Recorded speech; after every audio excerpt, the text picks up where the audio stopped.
Questão de Química da prova do SPSEC 2009, que vai tratar aqui sobre ácidos, bases, óxidos, ou seja, uma questão de funções inorgânicas. Vamos à leitura do enunciado. Assinale a alternativa correta. Então a questão tem aí 5 itens, nós vamos analisar cada um dos 5 itens, procurando o item correto. Vamos para o item A. Ácido é toda substância que em solução aquosa sofre dissociação iônica, liberando como único cátion o cátion H-. Nós temos aí 2 erros no item A. Você deve ter percebido de cara esses erros. Primeiro, ele diz que ácido é toda substância que em solução aquosa sofre dissociação iônica. Está aí um erro. Pode riscar aí, dissociação iônica. Um ácido, pessoal, como o HCl, em água, ele não sofre dissociação iônica, ele sofre ionização. São coisas diferentes, são fenômenos diferentes. O que é ionizar? É gerar um íon que antes não existia. Ácido é um composto covalente ou molecular. Ele não tem íons. Os íons vão ser criados quando ele reage com a água. O ácido doa um H+ para a água. Quando o ácido doa um H+ para a água se transforma no cátion hidrônio, que é o H3O+, e o ácido se transforma no cloreto. Essa reação de ionização ela pode ser simplificada. A gente pode colocar a água em cima da setinha, e aí no lugar de H3O+, a gente vai colocar H+. H+ e cloreto. É lógico que o que existe em solução aquosa é o H3O+, e não o H+. Mas essa reação de baixo é uma simplificação da primeira. É também uma ionização. Então, o segundo erro do item A é porque ele diz que um ácido em solução aquosa libera como único cátion um cátion H-. Não. Libera como único cátion o cátion H+. Ok? Então, está errado aí esse item. E mesmo que ele dissesse que liberava um cátion H+, ainda estaria errado, porque isso não é uma dissociação iônica, é uma ionização. Segundo item, o hidróxido de sódio em solução aquosa sofre ionização, liberando como único tipo de cátion o cátion H+. De novo, nós temos aí 2 erros graves no item B. Quais são esses 2 erros, Alexandre? Primeiro, o hidróxido de sódio é uma base. Uma base, pessoal, é um composto iônico. Um composto iônico, ele já tem íons. Os íons já estão ali. Uma base, essas bases inorgânicas, a grande maioria, são iônicas. Você tem aqui uma ligação intermolecular, uma ligação iônica, é um composto iônico. Em água, a água apenas separa os íons que já existem. Não é uma ionização que é formar íons que antes não existiam. Isso é chamado de dissociação iônica. É uma separação de íons, como o nome já está dizendo. Então, você vai separar o cátion Na+ e o ânion H-. Então, uma base de arrênios é uma substância que em solução aquosa sofre dissociação iônica, produzindo como ânion exclusivamente o ânion OH-.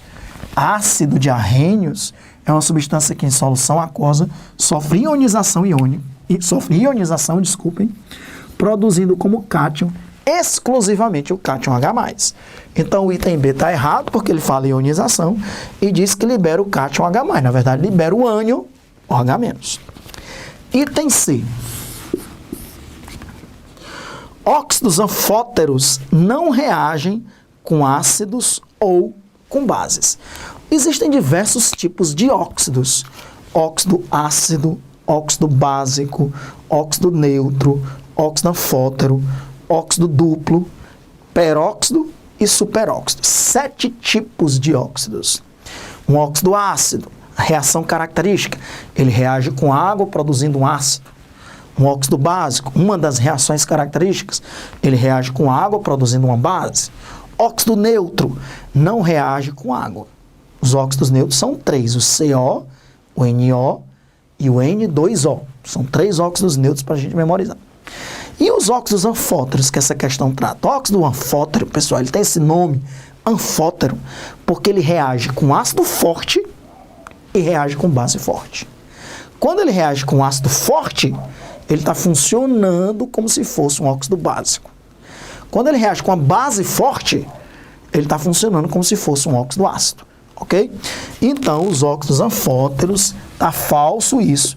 Ele reage tanto com ácido forte como com base forte, funcionando como se fosse um óxido básico e como se fosse um óxido ácido, respectivamente. Só por curiosidade, ó, os principais óxidos anfóteros que a gente tem que conhecer, né, que são os que tem outros, mas os que mais caem são o óxido de alumínio e o óxido de zinco. São os óxidos anfóteros que a gente tem que saber, como sabemos o nosso nome. Então, o óxido anfótero, ele reage tanto com ácido forte como com base forte. Vou colocar aqui a reação dele com ácido sulfúrico. Ele vai produzir ZnSO4, que é um sal, e água. Tá vendo? É como se fosse uma reação de neutralização. Um ácido reagindo com a base, produzindo sal e água. Na verdade, é um óxido anfótero, só que está se comportando como se fosse um óxido básico. Por isso que ele é chamado de anfótero. Ora ele se comporta como um óxido básico, ora ele se comporta como um óxido ácido. Aqui, como ele reagiu com ácido forte, ó, ele está funcionando como se fosse um óxido básico. Eu não estou dizendo que ele é um óxido básico. Ele é um óxido anfótero. Ele é um óxido anfótero. Mas aí, ele está funcionando como óxido básico. Agora, eu vou pegar esse mesmo óxido e colocar para reagir com uma base forte. Vou colocar para reagir com o NaOH. Também produz um sal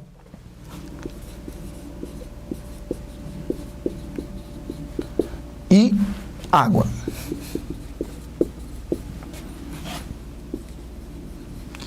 Aí a reação, agora reagindo com a base, agora ele está funcionando como se fosse um óxido ácido, por isso que ele recebe esse nome de óxido anfótero. Ora ele funciona como se fosse uma base, um óxido básico, ora funciona como um ácido, um óxido ácido, aí o nome é anfótero, produzindo sal e água. Então, os óxidos anfóteros não reagem com ácidos ou bases, está falso, ok? Vamos para o próximo. Aqui é o sulfato de zinco e aqui é o zincato de sódio, também é um sal. Item D. Os peróxidos apresentam na sua estrutura o grupo O2, 2-, no qual cada átomo de oxigênio apresenta um número de oxidação igual a -4. Pessoal, o item D é um item muito interessante, viu? Item muito interessante, vou falar aqui do item D. Ó, não confundir os óxidos com os peróxidos. Nos óxidos, o oxigênio é -2. Então, por exemplo, com o sódio, vamos formar aqui o óxido de sódio. Como o sódio é +1 e o oxigênio é 2-, o óxido de sódio, pessoal, vai dar Na2O. Isso é um óxido. Veja que o hidrogênio, o sódio é +1, 1+, e o oxigênio é 2-. No peróxido, o oxigênio não é 2-, é 1-, ok? Então, o oxigênio não é 1-, não é 2-, é 1-. Só que os peróxidos, pessoal, ele tem essa estrutura de O2. Então, isso aqui é o peróxido de sódio. Você conhece muito bem outro peróxido, peróxido de hidrogênio. Então, os peróxidos, eles têm esse final aqui, O2. E a característica deles é que sempre o NOx do oxigênio é -1. O hidrogênio +1. +2 com -2, 0. -2 com +2, 0. Então, ele está dizendo que o peróxido tem NOx quanto aí? NOx -4, falso. O NOx do oxigênio nos peróxidos é -1. Nos óxidos é -2 e nos peróxidos, peróxido de sódio, peróxido de lítio, peróxido de potássio e o peróxido de hidrogênio, que é a famosa água oxigenada, que é uma solução aquosa de peróxido de hidrogênio. Só faltou o item E. Diz assim, item E, vamos analisar aí, é o item que vai ser verdadeiro, vamos ver por quê. Sais são compostos capazes de se dissociar na água, liberando íons, mesmo que em pequena porcentagem, porque existem alguns sais que são praticamente insolúveis, como o cloreto de prata, por exemplo, dos quais pelo menos um cátion é diferente de H+, que é o H3 ou mais, e pelo menos um ânion é diferente de OH-. Correto, pessoal. Vamos pegar um sal aqui, carbonato de sódio, né? O carbonato de sódio, Na2CO3. Carbonato de sódio é um composto iônico. Se é um composto iônico, ele já tem íons, que é o cátion Na+, e o ânion carbonato. Quando você coloca em água, um composto iônico em água, ele já tem íons, ele sofre um fenômeno chamado de dissociação iônica. E ele é um sal. Ele vai produzir pelo menos um cátion diferente de H+, que é o Na+, 2Na+, e pelo menos um ânion diferente de OH-, que é o carbonato. Existem sais que têm H+, que são os hidrogenossais, mas ele tem que ter um cátion diferente do H+. Existem sais que têm hidroxila, que são os hidroxissais, mas ele tem que ter pelo menos um ânion diferente da hidroxila. Então, sal é um composto iônico que em solução aquosa sofre dissociação iônica, produzindo pelo menos um cátion diferente do H+, e pelo menos um ânion diferente do OH-. Ok? Então, realmente, o item é verdadeiro. Questão aí envolvendo funções inorgânicas, conceito de ácido e base de arrênios, classificação de óxidos, muito interessante essa questão. Item E é o item correto.